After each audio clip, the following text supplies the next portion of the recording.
தமிழ்நாடு வேளாண்மை பல்கலைக்கழகம். தமிழ்நாடு வேளாண்மை பல்கலைக்கழகம் வேளாண் கல்வி, வேளாண் ஆராய்ச்சி, வேளாண் விரிவாக்கம் ஆகியவற்றை மேற்கொண்டு தமிழ்நாட்டின் வேளாண் வளர்ச்சிக்கும் பொருளாதார முன்னேற்றத்திற்கும் முக்கிய தூணாக இருந்து வருகிறது. நீலகிரி மாவட்டம் உதகையில் வேளாண் தொழில்நுட்ப ஆராய்ச்சி மையம் நிறுவுதல். குறிஞ்சி மண்டலமான நீலகிரி மாவட்டத்தில் தேயிலை, மலைத்தோட்ட காய்கறிகள், நறுமணப் பயிர்கள், மலர்கள் ஆகியன பெருமளவில் பயிரிடப்பட்டு வருகின்றன. இருப்பினும் இப்பயிர்களில் தரமான விளைபொருட்களை விளைவித்து அவற்றை சரியான முறையில் சந்தைப்படுத்துவதில் இடர்பாடுகள் உள்ளன.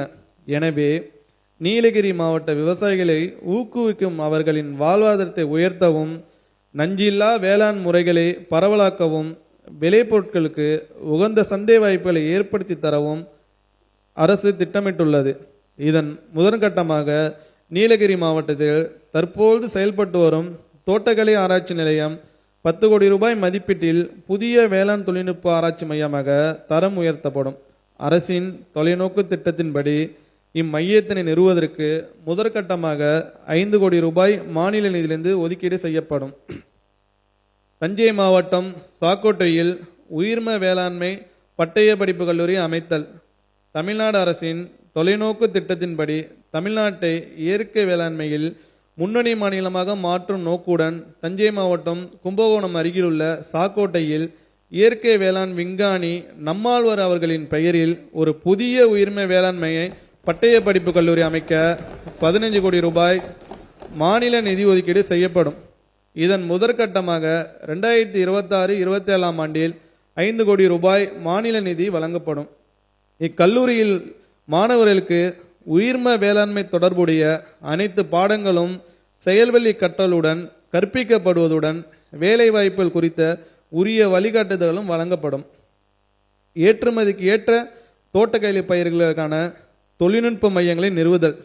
தமிழ்நாட்டில் பயிரிடப்படும் ஏற்றுமதிக்கு உகந்த பயிர்களான மா, மஞ்சள், மிளகாய் முதலியவற்றில் நஞ்சற்ற சாகுபடி குறித்த விழிப்புணர்வை விவசாயிகளும் ஏற்படுத்தவும், இப்பயிர்களை சாகுபடி செய்யும் விவசாயிகளை உலகளாவிய ஏற்றுமதி சந்தையுடன் நேரடியாக இணைப்பதற்காகவும் பயிர் வாரியாக ஏற்றுமதிக்கான நவீன தொழில்நுட்ப மையங்கள், எக்ஸ்போர்ட் ஓரியன்ட் டெக்னாலஜி ஹப்ஸ் நிறுவப்படும்.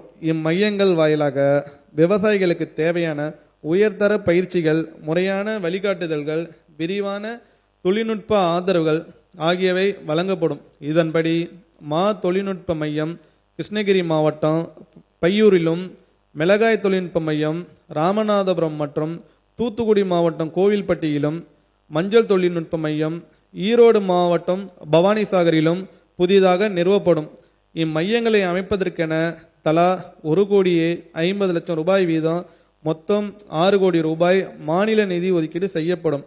இத்திட்டத்தின் முதற்கட்டமாக 1000 விவசாயிகள் கண்டறியப்பட்டு அவர்கள் சர்வதேச ஏற்றுமதி சந்தையுடன் நேரடியாக இணைக்கப்படுவார்கள். கோவை தமிழ்நாடு வேளாண்மை பல்கலைக்கழகத்தில் வேளாண் மாணவ மாணவருக்கு விடுதி வசதிகளை விரிவுபடுத்துதல்.